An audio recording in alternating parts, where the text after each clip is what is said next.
Hi, dear bankers. Welcome to EduTap. I hope you all are doing wonderful today. So, this is CHAP on the go series of Indian economy and Indian financial systems. यहाँ पर हम आज cover करने वाले हैं एक बहुत ही इंपॉर्टेंट टॉपिक मॉड्यूल ए का, that is your infrastructure. So chapter 5 जो है it is all about infrastructure and that is what we are going to study today. Before we move ahead मैं आपको बता दूं कि zap on the go series हम लेकर आए हैं आपके लिए, ताकि चलते फिरते जब भी आपके पास टाइम है, लंच ब्रेक में, ट्रैवल करते टाइम, खाना खाते टाइम, आपने इस प्लेलिस्ट में से कोई भी वीडियो उठानी है and you have to watch it. इससे आपको किसी एक पर्टिकुलर टॉपिक के बारे में जो कि इंपॉर्टेंट है एग्जामिनेशन पॉइंट ऑफ व्यू, इसके बारे में एक क्लैरिटी, कॉन्सेप्चुअल क्लैरिटी तो मिलेगी ही, साथ में हम क्वेश्चंस भी प्रैक्टिस करेंगे at the end of the session, ताकि आप एग्जाम रेडी रहो. ठीक है जी, तो ये बहुत मदद करने वाली है. ये जो टीनी टाइनी स्टेप्स हम डेली लेने वाले हैं, ये हमें फाइनल डे पर बहुत ज़्यादा हेल्प करेंगे. ठीक है जी, तो चलिए स्टार्ट करते हैं without any further delay. But before we move ahead I want to tell you कि हम आपके लिए एक डॉक्यूमेंट लेकर आए हैं जिसमें आपको important topics, PYQs since 2023 and most important MCQs जो हैं वो मिल जाएंगे. ये आपको एक स्ट्रैटेजी प्रिपेयर करने में, अपनी प्रिपरेशन के लिए बहुत मदद करेंगे, और आपको ये देखने में बहुत मदद करेंगे कि किन टॉपिक्स में से कितने क्वेश्चंस पूछे जाते हैं, किस फ्रीक्वेंसी में, किस डेप्थ में. तो it will give you a very fair idea about the examination. तो इसे आप एक बार जरूर चेकआउट करिए. इसका लिंक डिस्क्रिप्शन में है and it is absolutely free of cost. तो चलिए स्टार्ट करते हैं. Infrastructure. Okay, so I am sure कि इंफ्रास्ट्रक्चर वर्ड जब भी आता है तो हमारे दिमाग में आता है रेलवेज, है ना, रोड्स, एयरपोर्ट्स.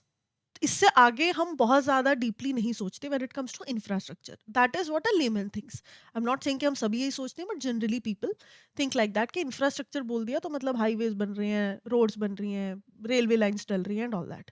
बट क्या ये यहाँ तक सीमित है? नहीं. इंफ्रास्ट्रक्चर एक बहुत ही डीप कॉन्सेप्ट है, और इसका मतलब है कोई भी ऐसी चीज जो कंट्री की इकोनॉमिक ग्रोथ एंड डेवलपमेंट में मदद करे. मैं आपको पढ़ा रही हूँ, क्या आप ये चीज तो समझते हो कि this is a part of service, right? Teaching is a service. Bank में आप जाते हो, आप अपनी बैंकिंग की सुविधाओं से लोगों की मदद करते हो, सो banking again is a service. मैं अगर कोई किताब बना रही होती है, मैं ये लैपटॉप्स या जो स्क्रीन है या कुछ मैन्युफैक्चर कर रही होती है, I would have been part of production. है ना, अ गुड, अ कमोडिटी. तो यहाँ पर कहने की बात ये है, या तो गुड्स बन रही हैं या सर्विसेज बन रही हैं. जब ये दोनों चीजें बनती हैं, कंट्री की इकोनॉमिक ग्रोथ जो है वो होती है, बिकॉज जीडीपी इंक्रीज होता है, जीवीए इंक्रीज होता है एंड ऑल दैट.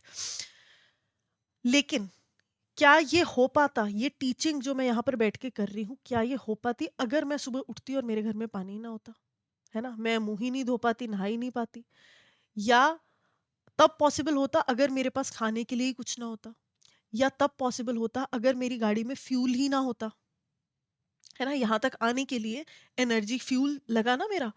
और रोड्स ही ना होती. है ना, पहुंचने के लिए, घर से ऑफिस पहुंचने के लिए रास्ता ही ना होता. तो अगर ये सारी चीजें ना होती, क्या क्या ना होता? Water supply and electricity, fuel and what, आपकी रोड्स. है ना, यहाँ पर आती इंटरनेट ना होता, आईटी एंड कम्युनिकेशन.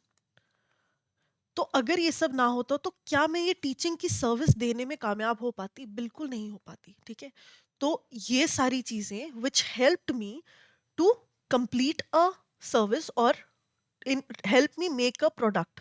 है ना, यही चीज अगर कोई प्रोडक्शन करने जा रहा है, उसके रास्ते में ये सब प्रॉब्लम्स आए हैं, तो वो प्रोडक्शन भी नहीं कर पाएगा. गुड्स, एक रॉ मटेरियल, फाइनल कमोडिटी बन ही नहीं पाएगा, क्योंकि मूवमेंट के लिए रोड्स ही नहीं है, गाड़ियां ही नहीं है, फ्यूल ही नहीं है गाड़ियों में. Right. So long story short, economic growth जो कि जीडीपी से होती है, और बहुत सारे और फैक्टर से भी होती है, but GDP being the prime factor, वो हो ही नहीं पाता अगर ये सब चीज़ें हमारी स्मूथ ना हो. और ये सब क्या है? ये सब है पार्ट ऑफ इंफ्रास्ट्रक्चर. तो इंफ्रास्ट्रक्चर क्या होता है? ये water supply, availability of electricity, fuel, roads, IT and communication and much more. ये सारा कुछ मिलकर बनाते हैं इंफ्रास्ट्रक्चर. तो इंफ्रास्ट्रक्चर एक वो सेटअप है that helps workers and capital to move easily between places, jobs and productivity को बढ़ाता है, ट्रांसपोर्ट करता है goods and material easier and faster, and wastages को रिड्यूस करता है, और एफिशिएंट यूज ऑफ रिसोर्सेज वो करने में मदद करता है। Long story short, goods and services को स्मूथली प्रोड्यूस करने में मदद करता है। इस प्रोसेस को, जो प्रोडक्शन की प्रोसेस है, production of what, production of either goods और सर्विसेज, इन दोनों को फैसिलिटेट करता है। ठीक है, तो ये दैट इज इंफ्रास्ट्रक्चर। कोई भी ऐसी चीज जो कि आपकी प्रोडक्शन की प्रोसेस को फैसिलिटेट करती है, इकोनॉमी को ग्रोथ की तरफ लेकर जाती है। ये हमने सम अप कर दिया पूरे जो आपके इंफ्रास्ट्रक्चर का कॉन्सेप्ट है उसको। ठीक है जी। तो क्या जरूरी है कि ये चीजें फिजिकल ही होनी चाहिए, रोड्स, है ना, और आपके ब्रिजेस, ये तो चलो आप टच करके देख सकते हो ब्रिज बन गया कि नहीं, रोड बन गई कि नहीं, बट इज इट इम्पॉर्टेंट कि ये ऐसी ही होंगी, फिजिकल ही होंगी? नहीं, they can be of social nature also. मैं टीचिंग कर रही हूँ, तो मैं ह्यूमन लाइफ या क्वालिटी ऑफ ह्यूमन लाइफ को बेटर कर रही हूँ ना। हॉस्पिटल्स में जो हमें सुविधाएं मिलती हैं वो ह्यूमन लाइफ को बेटर करते हैं, राइट? और आपकी एजुकेशन हो गई, हेल्थ हो गया, फैमिली प्लानिंग हो गई, कोई भी ऐसी सुविधा जो एक ह्यूमन लाइफ को बेटर करती है, that is part of infrastructure as well. क्यों मैम? वो तो पर्सनल हो गई। पर्सनल नहीं है जी, वो कंट्री के ह्यूमन रिसोर्स को बेहतर बनाने में मदद करी, और ह्यूमन रिसोर्स एक सबसे इंपॉर्टेंट चीज है जो कि गुड्स एंड सर्विसेज प्रोड्यूस करने में मदद करता है। ठीक है जी। तो ये अलग अलग कनेक्शंस मैंने बना दिए हैं, ये सारे आपने याद रखने हैं। So physical, natural and organizational structures that supports countries long term economic growth, that is called infrastructure. और लॉन्ग टर्म यहाँ पे बहुत इंपॉर्टेंट एक चीज़ है। ठीक है, लॉन्ग टर्म होना चाहिए, सस्टेनेबल होना चाहिए, ये नहीं कि आज बनाया है कल एग्जिस्ट नहीं करता। That is not how it should be. So examples of infrastructure क्या हो गया आपके? फिजिकल, जैसे roads, ports, airports, railways, bridges, irrigation, पानी जो क्रॉप्स में जाता है, pipelines and all, utilities, water supply, sewage, power, telecom. तो इस तरह से अलग अलग एग्जांपल्स ऑफ इंफ्रास्ट्रक्चर हो गए। टाइप्स ऑफ इंफ्रास्ट्रक्चर की अगर मैं बात करूं, so there are two types of infrastructures, hard infrastructure and soft infrastructure. Hard में फिजिकल इंफ्रास्ट्रक्चर आ जाता है, that means things that are tangible in nature, उनको आप टच करके देख सकते हो कि हाँ भाई बन गई कि नहीं बनी। Roads, airports, pipelines, power lines. Social infrastructure वो है जो कि इकोनॉमी की स्मूथ रनिंग में तो मदद करता है, लेकिन ह्यूमन डेवलपमेंट को भी साथ में सपोर्ट करता है। इसे हम कहीं ना कहीं रिलेट कर कर पढ़ते हैं टू सोशल इंफ्रास्ट्रक्चर। ठीक है, soft infrastructure can be a synonym. Synonym मतलब वो वर्ड जिसको हम एक दूसरे के लिए यूज कर सकते हैं। एग्जैक्ट सेम नहीं है, but soft infrastructure can be used as social infrastructure as well, क्योंकि वो भी ह्यूमन डेवलपमेंट में ही मदद करता है। So education, health care, finance and law enforcement, ये सारे के सारे हम कहते हैं इन्हें सॉफ्ट इंफ्रास्ट्रक्चर या सोशल इंफ्रास्ट्रक्चर भी बोल सकते हैं। ठीक है, ये ऑलमोस्ट सेम ही है, देयर इज नो वैसे major difference in it, these are almost the same. तो hard infrastructure, that is physical infrastructure, क्योंकि ये बहुत ज़्यादा इकोनॉमिक डेवलपमेंट में डायरेक्टली मदद करता है, इसे इकोनॉमिक इंफ्रास्ट्रक्चर भी कहा जाता है, और सॉफ्ट इंफ्रास्ट्रक्चर को सोशल इंफ्रास्ट्रक्चर भी कहा जाता है। तो ये सारा कुछ याद रखना है, कंफ्यूज इसमें बिल्कुल नहीं होना। टाइप्स की अगर मैं बात करूं, तो फिजिकल इंफ्रास्ट्रक्चर या हार्ड इंफ्रास्ट्रक्चर्स के टाइप है एनर्जी, वाटर। एनर्जी क्या हो गया, है ना, एनर्जी कहाँ से जनरेट हो रही है? आपकी renewable energy, solar energy, wind energy and all that. Water and infrastructure, water infrastructure, पानी कहाँ से आएगा लोगों के पास, है ना, ड्रेनेज सिस्टम क्या रहेगा, सीवेज सिस्टम क्या रहेगा, कम्युनिकेशन जो मैं और आप अभी इंटरैक्ट कर पा रहे हैं, IT infrastructure, information technology. Critical infrastructure वो कोई भी इंफ्रास्ट्रक्चर जो कि एक कंट्री की बूस्ट के लिए ज़रूरी है।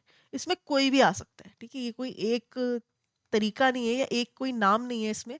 क्रिटिकल इंफ्रास्ट्रक्चर कोई भी वो इंफ्रास्ट्रक्चर है जो कि कंट्री के बिल्कुल फाउंडेशन को चलाने के लिए ज़रूरी है। बिल्कुल कंट्री रुक जाएगी अगर ये वाला इंफ्रास्ट्रक्चर इधर उधर हुआ तो इसमें वाटर भी आ सकता है, कम्युनिकेशन भी आ सकता है, एनर्जी भी आ सकता है, कोई भी आ सकते हैं। आईटी इंफ्रास्ट्रक्चर मैंने आपको बता दिया। सिटीज को बेहतर बनाने के लिए urban infrastructure and green infrastructure is कि आप नेचर से जुड़कर रहो, सस्टेनेबल डेवलपमेंट करो। ऐसा ना हो कि आप अर्बनाइजेशन करे जा रहे हो लेकिन आपकी ग्रीन जो ग्रोथ है या जो आपकी नेचुरल रिसोर्सेज हैं वो डिप्लीट करे जा रहे हैं। For example Aravallis, right, so that is a current example जो कि हम देख सकते हैं। वो नहीं होना चाहिए। ठीक है, सो ग्रीन इंफ्रास्ट्रक्चर इज कि आप अपने फॉरेस्ट्स को, अपने नेचर को कैसे प्रोटेक्ट कर कर चल रहे हो। ये वैसे मैंने आपको सिर्फ नाम की डेफिनेशन बता दी है, इनको डेप्थ में हम अगले जो लेक्चर है उसमें वन बाय वन कवर करेंगे। इंपॉर्टेंट है ये एग्जामिनेशन पॉइंट ऑफ व्यू से भी, तो वन बाय वन इसको अगले लेक्चर में हम कवर करेंगे। फिर आता है आपका सोशल इंफ्रास्ट्रक्चर। इसमें इंक्लूड हो जाती हैं सारी एसेंशियल सर्विसेज जो कि ह्यूमन लाइफ को इम्प्रूव करती हैं। ये मैं आपको बता चुकी हूँ, health and education, poverty reduction, sanitation and hygiene and housing and living conditions. साथ में यहाँ पर फैमिली प्लानिंग भी आ जाती है, जो बहुत डीपली डिस्कस करी गई हैं, जो जिससे रिलेटेड गवर्नमेंट की स्कीम्स वगैरह दी गई हैं, that is health and education and family planning. ठीक है, so this is part of your syllabus. जो तीन बहुत ज़्यादा डीपली सोशल इंफ्रास्ट्रक्चर्स डिस्कस किए गए हैं, that is health, education and family planning.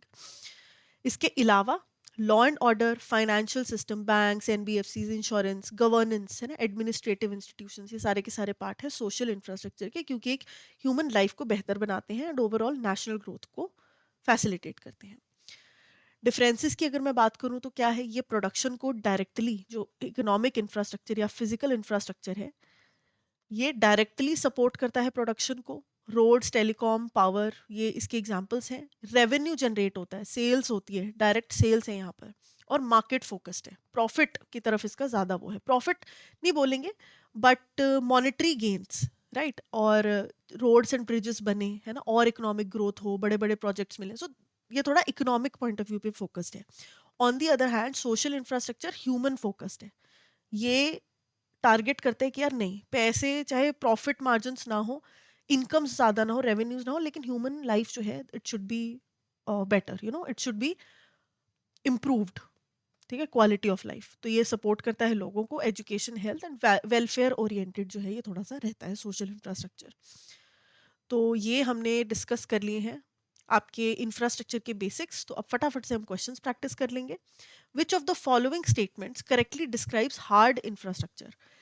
ये कंसिस्ट करता है tangible physical systems required for industry and transport. ये तो बिल्कुल सही बात है ना, टैंजिबल चीजें आप टच करके देख सकते हो। It directly supports production and economic activity, बिल्कुल सही बात है। रोड्स बनती हैं, यूज होती हैं, साथ के साथ रेवेन्यू जनरेट होने लग जाता है। Education and health care are key components of hard infrastructure. क्या ऐसा है? अभी तक हमने जो पढ़ा, क्या उससे मैं ये बोल सकती हूँ कि एजुकेशन एंड हेल्थ केयर इसका कोर कंपोनेंट है? नहीं, वो सोशल इंफ्रास्ट्रक्चर का कोर कंपोनेंट है। So this is not correct. Roads, power lines, airports and pipelines are examples of hard infrastructure. This is absolutely correct. तो यहाँ पर कौन सी चीज सही हो गई? Option B, 1, 2 and 4. A state government launches a comprehensive development program that includes construction of highways, expansion of power transmission lines, digital connectivity, fiber optic networks, and new hospitals, upgrading schools, strengthening policies and judicial service. अब एक country है या एक state है, उसने ये सारे के सारे इंप्रूवमेंट या डेवलपमेंट प्रोग्राम्स किए, जहाँ पर उन्होंने हाईवेज भी बनाए, पावर लाइंस भी बनाई, डिजिटल कनेक्टिविटी भी करी है ना, आपके आईटी भी टारगेट किया, साथ ही साथ सोशल जो इंफ्रास्ट्रक्चर का पार्ट है, हॉस्पिटल, स्कूल्स, ये सब भी किया, और जुडिशियल सर्विसेज भी बेहतर करी। तो हमने बताना है कि इनमें से कौन सी स्टेटमेंट जो है वो करेक्ट है। Highways, power transmission line, digital connectivity fall under the hard infrastructure. ऐसा है बिल्कुल। पावर ट्रांसमिशन क्या है? आईटी एंड कम्युनिकेशंस है ना। डिजिटल कनेक्टिविटी सारे के सारे अभी हमने देखा टाइप्स ऑफ इंफ्रास्ट्रक्चर में फिजिकल इंफ्रास्ट्रक्चर का पार्ट है या हार्ड इंफ्रास्ट्रक्चर का पार्ट है। Hospital, schools, police and judiciary are components of social infrastructure. ये भी बिल्कुल सही है। Economic infrastructure mainly supports production while social supports people. ये भी बिल्कुल सही है, ये हमने डिफरेंसेस में पढ़ा। Both types of infrastructure together contribute to a long term economic growth and national development. तो long term is the keyword here, so it is absolutely true. तो यहाँ पर चारों ही स्टेटमेंट करेक्ट है, option D will be the correct answer. Which of the following statement is most appropriate regarding the classification of infrastructure? तो infrastructure की अगर हम क्लासिफिकेशन करें तो कौन सा सबसे ज्यादा सही है यहाँ पर? ऑल रेवेन्यू जनरेटिंग इंफ्रास्ट्रक्चर, जो भी रेवेन्यू जनरेट करते हैं, सेल्स करते हैं, है ना, इकोनॉमिक ग्रोथ को डायरेक्टली फैसिलिटेट करते हैं, इन्हें सोशल इंफ्रास्ट्रक्चर कहते हैं? नहीं जी, इन्हें हम हार्ड इंफ्रास्ट्रक्चर या फिजिकल इंफ्रास्ट्रक्चर कहते हैं। और अगर बिल्कुल सही नाम लेना हो तो इकोनॉमिक इंफ्रास्ट्रक्चर कहते हैं। Infrastructure that directly facilitates production and movement of goods is classified as social infrastructure. ये भी सही नहीं है क्योंकि production and movement of goods से रिलेटेड है, तो ये क्या है, ये फिजिकल इंफ्रास्ट्रक्चर का पार्ट है। Hard infrastructure is primarily concerned with human development and welfare outcomes, तो ये भी सही नहीं है क्योंकि यहाँ पर सॉफ्ट आना चाहिए, सॉफ्ट या सोशल। ठीक है, social infrastructure is primarily concerned with human development and welfare. Infrastructure such as roads, powers, telecoms is market oriented, therefore classified as economic infrastructure। तो ये जो हमने स्टार्टिंग में लाइन पढ़ी थी इसको बिल्कुल सही करके यहाँ पर इन्होंने लिख दिया है। So D is the most appropriate answer and will be the correct option. ठीक है जी, तो हमने हर एक वर्ड जो इंफ्रास्ट्रक्चर में यूज हो सकता है उसे मल्टीपल टाइम्स यहाँ पर इस लेक्चर में रिवाइज कर लिया। टॉपिक ये बड़ा छोटा था लेकिन हमने बड़ा डीपली इसको पढ़ा है, तो इसमें सब क्वेश्चन आए तो आपने उसको बहुत बेहतरीन तरीके से अटेम्प्ट करना है। ठीक है जी, तो now do let me know in the comment section कि आपको अभी तक चीज़ ये वाली समझ में आई कि नहीं और इसने कितनी हेल्प करी आपको इस कॉन्सेप्ट को डीपली समझने में। साथ ही मैं आपको बता दूं कि अगर आप चाहते हो एक स्ट्रैटेजिक वे में तैयारी करना, एक अच्छे तरीके से तैयारी करना कि लास्ट मोमेंट पे कोई प्रेशर ना रहे, तो EduTap has come up with a few courses that can help you a lot in your preparation. करना क्या है, edutap.in पे जाना है, जैब के कोर्सेज को चेकआउट करना है, स्क्रॉल डाउन करना है, you will come across all these courses. यहाँ पर आपको लाइव क्रैश कोर्स दिखेगा, बैच 1, जिसमें कि लाइव क्लासेस के थ्रू हम सब कुछ कवर करेंगे। आपको यहाँ पर 15 डेज में एक कंपोनेंट जो है वो टारगेट किया जाएगा। ओवरऑल 2 मंथ्स में आपकी सारी प्रिपरेशन जो है वो करवाई जाएगी with the help of live classes. Concept notes दिए जाएंगे रिवीजन के लिए, और बाकी यहाँ पर आप देख सकते हो प्रीवियस ईयर क्वेश्चंस सॉल्व्ड आपको मिलेंगे, चैप्टर वाइज मॉक टेस्ट मिलेंगे अपनी प्रोग्रेस देखने के लिए, और फुल लेंथ मॉक टेस्ट मिलेंगे एग्जाम लाइक एनवायरनमेंट आपके लिए बनाने के लिए। कोई और डिटेल आपने देखनी है, ब्रोशर चेकआउट कर सकते हो, इस कोड का इस्तेमाल कर कर आप डिस्काउंट जो है वो भी अवेल कर सकते हो। टाइम बाउंड है तो आपने स्मार्टली इसको यूज करना है।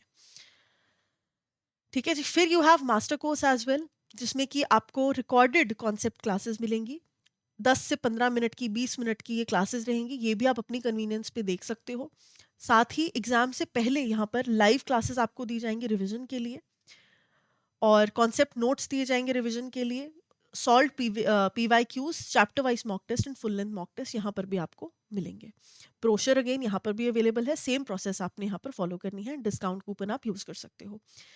नाउ दिस कोर्स, अगर आपको चाहिए कि यार पूरा तो नहीं चाहिए, हर कंपोनेंट का तो मास्टर कोर्स नहीं चाहिए, लेकिन एक कंपोनेंट है जो हमें बहुत अच्छे से करना है, IE एंड IFS या फिर PPB या फिर AFM, तो individual master courses are also available.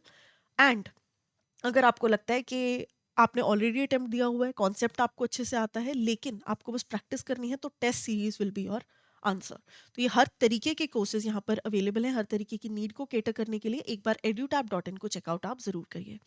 ठीक है जी, so with that I would like to thank you for today's class and let me know in the comment section कि आपने कितने आंसर सही बताए। And in case you have any more queries, you can reach out to us on the given information. I will see you in the next lecture. Thank you and have a wonderful day.